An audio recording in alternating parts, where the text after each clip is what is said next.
Ngayong gabi, babaeng nawawala, natagpuang patay at nakasilid sa maletang itinapon sa ilog. Nung una po, nung tinignan ko siya, parang hindi po siya. Parang matanda po talagang babae, mga ganun. At lalaking may polio, nakikipagkarera hanggang sa finish line. At umani pa ng mga parangal para sa bayan.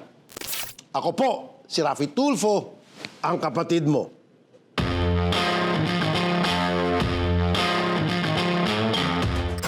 Nagulantang ang mga residente ng barangay Sapang Alat sa San Jose del Monte, Bulacan nang matagpuan ng isang maletang itinapon sa ilog. Nang buksan ang maleta, tumambad ang bangkay ng babaeng halos isang linggo nang nawawala. Matalino, masipag mag-aral, malambing, at sadyang masayahin. Ganyan kung ilarawan ng kanyang pamilya ang 16 na taong gulang na si Sheila May de la Cruz o Aguy para sa kanyang mga kamag-anak at kaibigan. Mabait na bata po yung anak ko. Eskwela bahay lang ginagawa niya. Pagka may time na nagpasama yung mga barkada, magmimilti sila. Tapos uwi na po ng bahay. Ano po yan? Masungit. Ano po yan? Iba-iba yung mood niya. Minsan naman mabait, minsan naman makulit, palabiro po, ganun. At gaya ng karamihan sa mga kabataan ngayon, mahilig din daw sumayaw at kumanta si Sheila. Ito rin ang madalas nilang banding ng kanyang ate na si Lia May. Pag may narinig na po siyang sound, bababa po yan. Kunyari po mag-aayos ng sarili niya sa salamin. Tapos nagulat po ako, sumasayaw na yan, dalawa na kami. Mahilig na po yun kumanta simula nung na-discover niya po yung boses niya.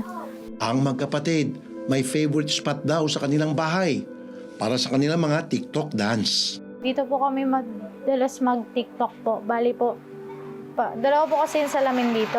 Minsan dito siya, minsan dito naman ako. Dito po kami nagpapatugtog. May speaker po kaming ginagamit. Minsan cellphone po yung gamit namin. Tapos dito na kami sumasayaw. Pero ang masasayang bonding moments na ito ng magkapatid, isa na lamang alaala ngayon para kay Lea. Si Sheila kasi tila nasobrahan daw sa pagiging palakaibigan. Marami po siyang kaibigan. Kaya nga po, yung iba po tuwan-tuwa po sa kanya kasi nga po. Siya yun laging natatakbuhan. Siguro po sobrang friendly niya po. Napahamak na po siya dahil sa kaibigan niya. Saan ka pupunta? Sabi ko. Sunduin ko lang yung kaibigan ko si Gemaline. Nagpapasundo kasi binubugbog yung asawa. Hindi inakala ng nanay ng biktima na si Leonida de la Cruz na ito lang huling beses na makikita niyang buhay ang bunsong anak. Matapos kasing magpaalam noong Pebrero 7, hindi na nakauwi sa kanilang bahay ang dalagita. Si mama nagulat po ako sa kanya. Hindi naman po niya hinahanap yun ng 10 ng ganun kaaga kasi nga po nag-update po yun. Paglilinaw ng pamilya ng biktima, lagi nitong hawak ang kanyang cellphone. Kaya imposibleng hindi nito sagutin ang kanilang mga tawag at text. First time po. Kasi po lagi po yan, hindi niya po hayaan na malobat yung bago niya pong iPhone. Yung cellphone niya po, nagiging cannot be reached na. Nung 2:00 ng gabi, nag-open po yung cellphone niya. Bigla pong namatay. Sabi ko parang may mali. Parang merong ibang may hawak na cellphone niya. Sa patuloy nilang paghahanap sa nawawalang dalagita, dito nila nadiskubre ang kuha ng CCTV sa kwarto ng kanyang pinsan. Na-i-record dito ang usapan ni Sheila at ng isa nitong kaibigan na nagpapasundo raw sa bahay nito. Sabi po kasi ng kapatid ko, saan ako pupunta? Sabi ni Gemaline, sa bahay. Yan, namumuro na ako dyan sa asawa mo.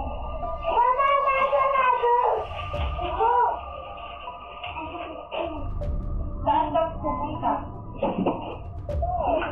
Marami akong load na ngayon. Lagbuhin mo naman ako. Ito na naman tumikot. Nadadala na ako kayo.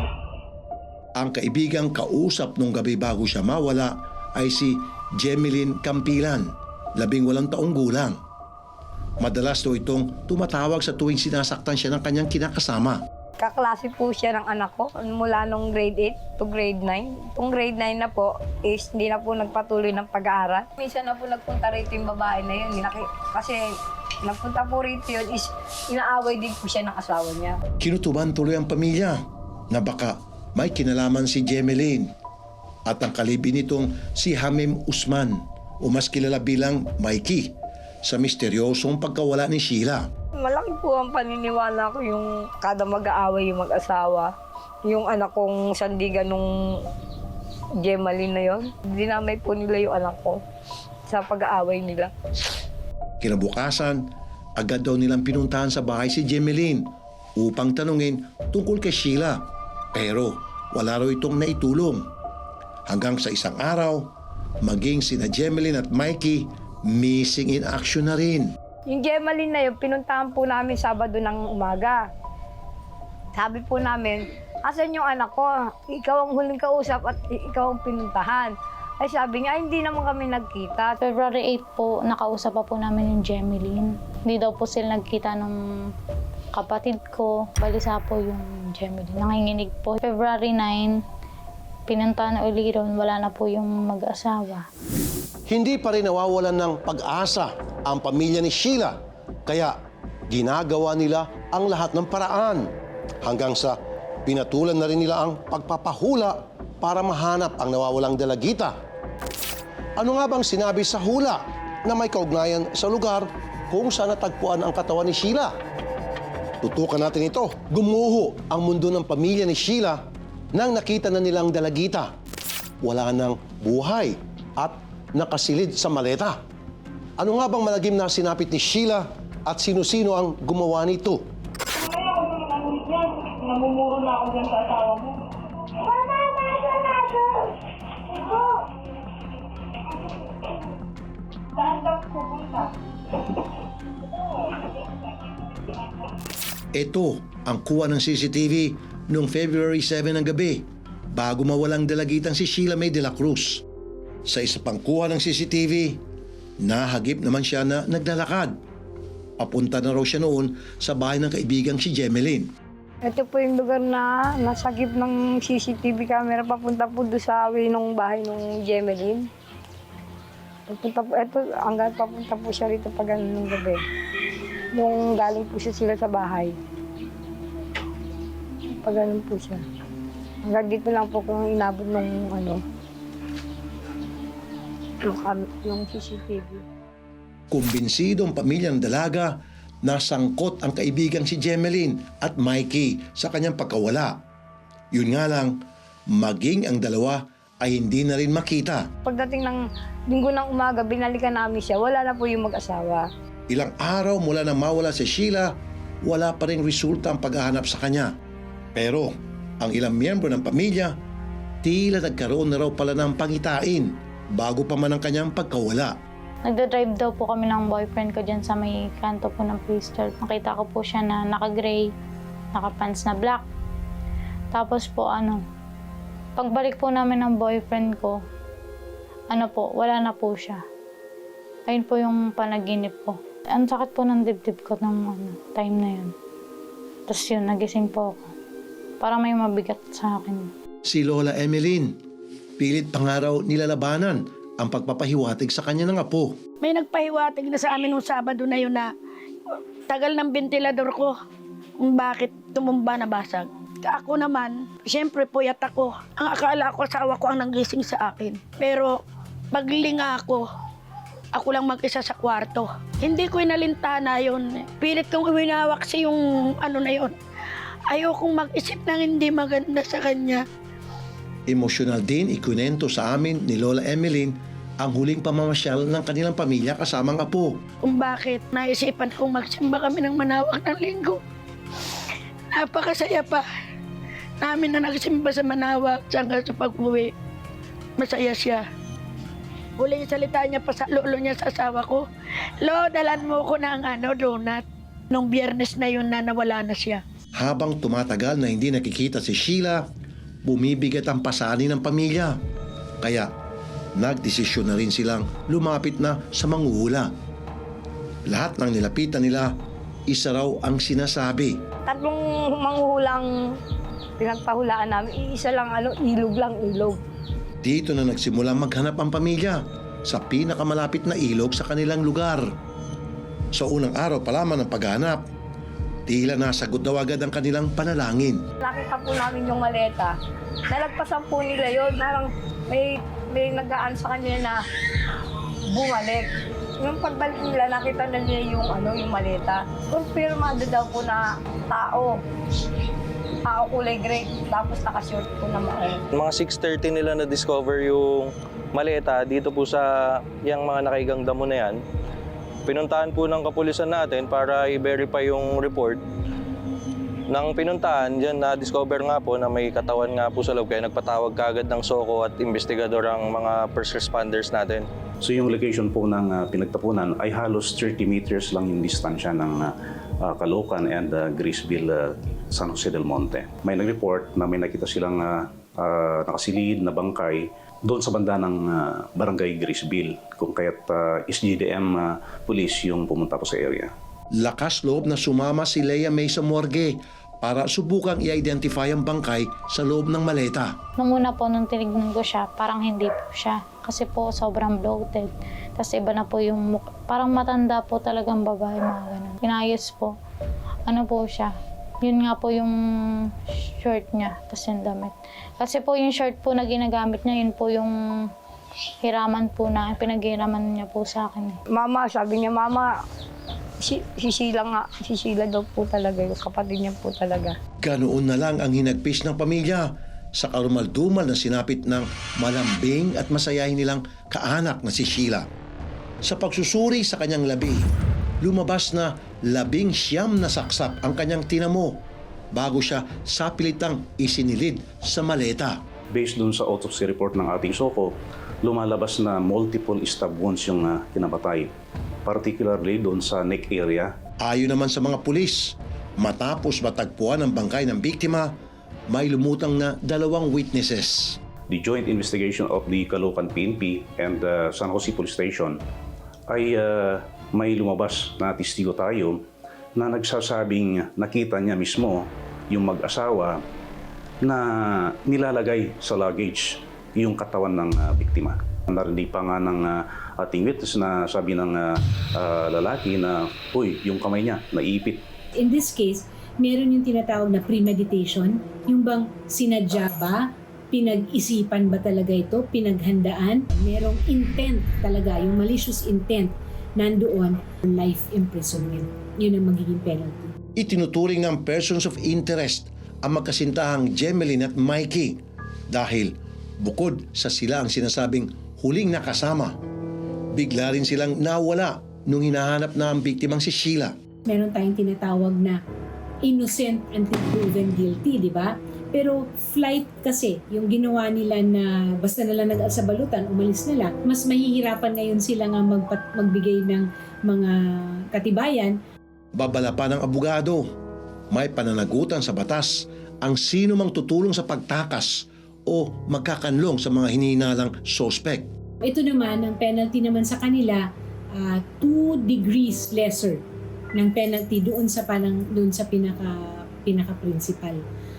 Kumbaga, may kinalaman pa rin, although hindi na doon sa direct na pagpatay. Nag-uumapaw ang emosyon sa araw ng paghatid kay Sheila sa kanyang huling hantungan. Iisa ang sigaw ng kanyang pamilya, hustisya.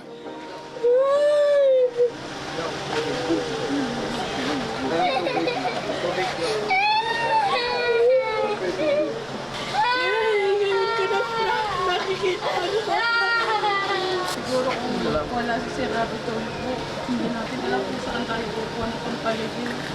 Kaya taos puso po kami nagpapasalamat, Sir Rapi. Salamat po. Pasalamat kami sa mga taong nagmalasakit sa amin.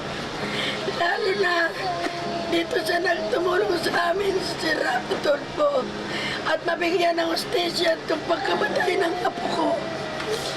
Hindi kami nagkamali kung sino ang dapat na taong lapitan na. Walang salitang pwedeng maglarawan sa tindi ng dalamhati ng mga namatayan, lalo na kung ito ay dahil sa karahasan. Sa pamilya at mga mahal sa buhay ni Sheila, hangad po naming makamit nyo ang inaasam na katarungan. Kayo ba'y pinaghihinaan ng loob dahil sa mga pagsubok sa buhay? Huwag naman sana. Sa halip, gawing inspirasyon ang isa nating kapatid na patuloy na lumalaban sa buhay sa kabila ng kanyang kapansanan. Hindi lang po yan. Nagbibigay rin siya ng karangalan sa sambayanang Pilipino. Ipinanganak at lumaki sa Tabok, Kalinga si Gerald Mangliwan. Pero pagtungtong niya sa edad na 2 taon, bigla na lang daw siyang nilagnat. After a week, nag-fever. And then, ang taas ng lagnat ko. And then, siguro mga 3 to 2 days, hindi na ako makalakad. So yun, pinadiagnose nila ako sa doktor. Sabi ng doktor na tamaan nga po ako ng polio. Paa ko, 2, na affected ng polio po. Ayon sa pediatric disease expert na si Dr. Karen Bukaling, ang polio ay isang nakakahawang sakit na dulot ng virus na umatake sa spinal cord o sa brainstem. Yung poliovirus, nagbibilong siya sa isang malaking pamilya ng viruses. No? So, ang tawag sa kanila is Picornaviridae genus Enterovirus. Usually, kumakalat siya or nakukuha siya sa tinatawag naming fecal-oral route. Fecal-oral meaning galing po sa dumi or pupo ng may sakit ng polio. So, nandun yung virus. By chance, makakain o ma-ingest or galing po sa bahing, ubo, tapos masisinghot or ma-i-ingest yung virus, pwede din pong sa laway, no? Kasi initially, yung virus is bukod sa dugo, nasa throat siya for 15 days, pero matagal po siya sa pupo or dumi. Mga sanggol at bata ang madalas na tinatamaan ng polio virus. Ang problema, walang gamot sa sakit na ito. Ang mga bata, kaya siya lagi naapektuhan kasi di ba hindi pa sila maano sa hygiene. So yan, kumamot ng puwet o may konting poops, magsisiso or swing. Tapos may kabilang bata, hawakan niya yon. Kakain siya, hindi siya nakahugas ng kamay. Dahil sa polio, tumandang lumpo si Gerald. Hindi naman daw siya pinalaki ng mga magulang na iba sa lahat. Pero aminado si Gerald na kapag nakukutya, kung minsan pinanghihinaan din siya ng loob. Yung hindi mo matanggal talaga sa kultura siguro o ano ng tao, yung pambubuli. Naranasan ko mabuli. Nagkaroon ako ng mga discrimination, lalong-lalo na doon sa mga school na pinasukan ko dati. Naiiwasan naman daw ang polio sa pamagitan ng bakuna. Yun nga lang, noong sanggol pa lang, may problema raw sa supply sa kanilang barangay. Bagay na tinutugunan na ngayon ng Department of Health. Sa Department of Health, may 3 kaming programa para ma-eliminate or ma-eradicate na yung polio. Yung pangalawa naman na programa na ini-implement ng Department of Health ay yung mga surveillance programs. And the third one ay yung sinasabi nilang laboratory containment of polio. So dito, tinitingnan naman natin lahat ng pasilidad dito sa Pilipinas or anumang pasilidad kung saan nagsasubmit yung mga tao ng kanilang dumi para ipasuri. Sa gitna ng kanyang kondisyon, nangarap si Gerald na maging isang atleta dahil na rin sa kanyang ama na isa ring atleta. Yung father ko kasi is teacher siya. At the same time, nagko-coach siya sa sepak takraw. So doon nag-umpisa na nagkaroon ako ng interest. At the same time kasi mahilig talaga ako manood ng mga sports. Na magkoleyo, nagdesisyon siya sa Maynila na tapusin ang pag-aaral. Dito niya natuklasan ang landas na tutupad sa kanyang pangarap na maging isang atleta. Pumunta ako ng Manila. So nakita ko dun sa dormitory kasi namin, dorm ng mga PWD. Unang-una expose ko sa sports. Nakita ko sila, yung mga naka-wheelchair, yung mga parehas ko na PWD na naglalaro ng sports. So sabi ko, meron palang ganito. Nakita na wheelchair basketball, wheelchair racing. Lalo pa siyang nainganyo nang dahil sa suporta sa kanya ng kaibigan na si Harold Hilagan. Siya yung nag-create sa akin para maging athlete ako. Kasi siya lahat nag-encourage na mag-basketball tayo, mag-try ka basketball, mag-try ka racing, mag-try ka ng ganito. So siya yung nag-push talaga sa akin eh. So yun yung isa sa mga tao na hindi ko rin makakalimutan kasi talagang siya yung nag-encourage sa akin para, ayun nga, mag-pursue ako sa pinili kong path na maging sports. Lakas loob na nag-try out sa wheelchair basketball si Gerald. Taong 2005, opisyal siyang nakapasok sa team. At makalipas lamang ang 4 na taon, naipasok pa nga siya sa Philippine team para sa SEA Games. Nanalo pa siya ng award na Rookie of the Year. So nag-try out po ako eh. So nung una, hindi ako kaagad-agad nakuha kasi nga baguhan tayo. Pero sabi ng coach, may potential. So sabi niya, sige mag-join ka lang ng training. So ako naman, hindi ako nawalan ng ano, talagang nag-join pa rin ako, nag-continue ako ng training. Pero nung bandang 2 weeks na before mag-start yung SEA Games dito, sabi ng coach, hindi, sinama kita doon sa ano para magkaroon naman ng kumbaga new blood, new breed doon sa team. So yun, nakakuha ako din tuloy-tuloy hanggang sa nakuha namin yung silver, nagkaroon ako ng award Rookie of the Year. Hindi na kontento dyan si Jerold. Matapos ang tagumpay sa SEA Games Basketball, sinapak niya agad ang wheelchair racing.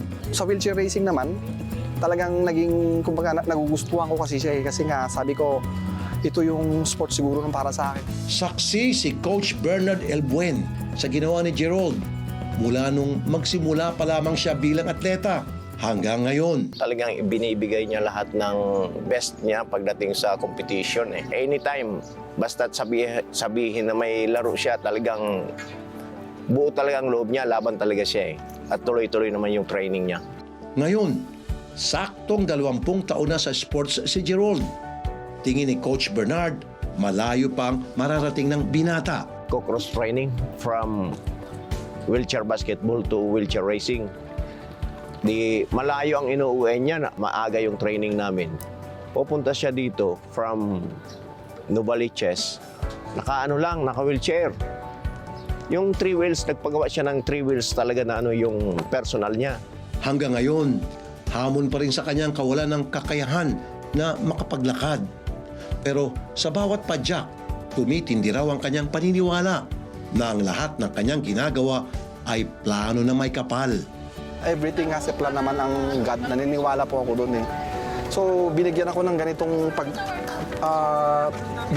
ganitong sitwasyon na alam niya rin naman siguro dito rin ako mag-excel o dito rin ko mahahanap yung kaligayahan ko, yung magiging independent ako, magiging productive ako sa surroundings ko.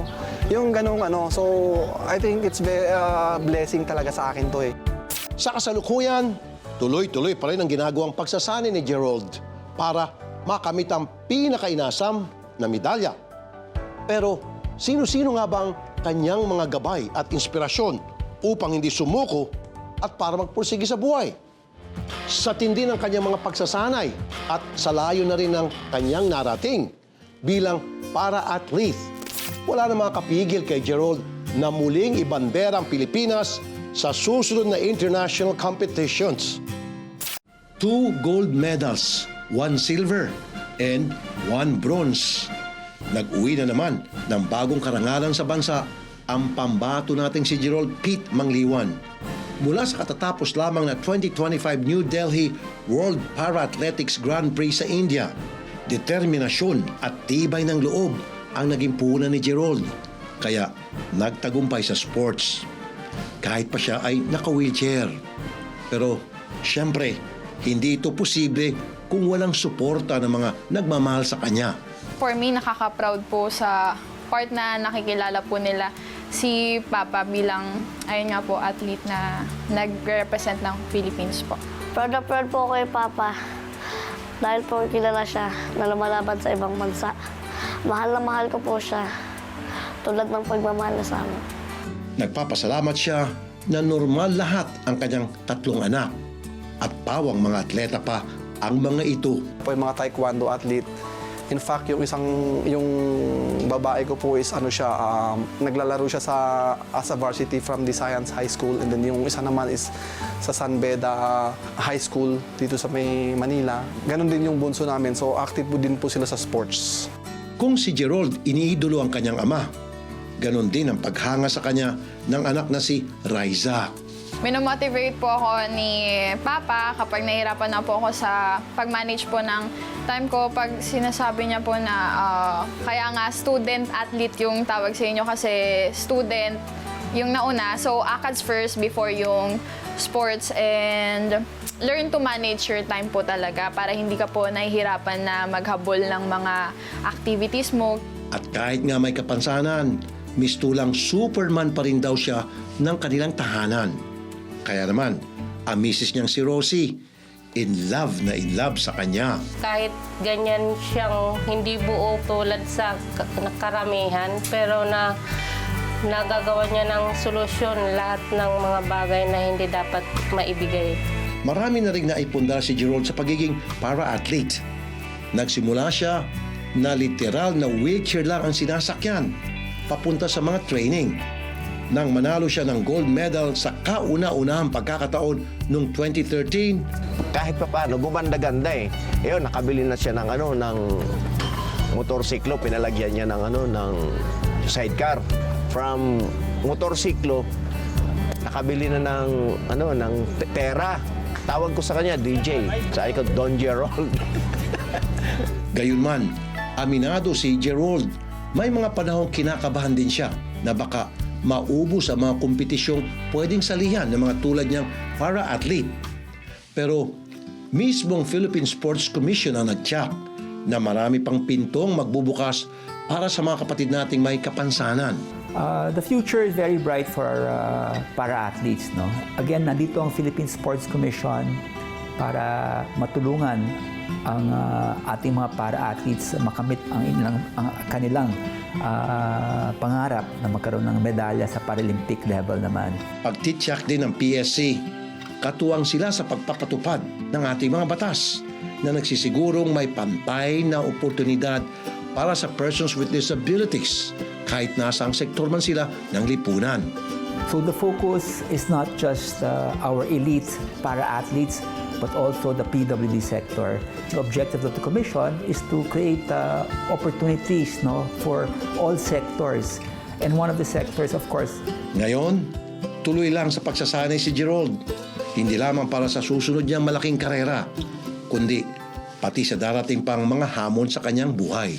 Alam mo, ang kapansanan is nakakabit na sa atin eh. So, kahit balik-balik tayo mo ang mundo, nandyan na yan. So, alam mo, gawa lang tayo ng paraan para din tayo ay pakita rin na talagang meron din tayong puwang dito sa mundo.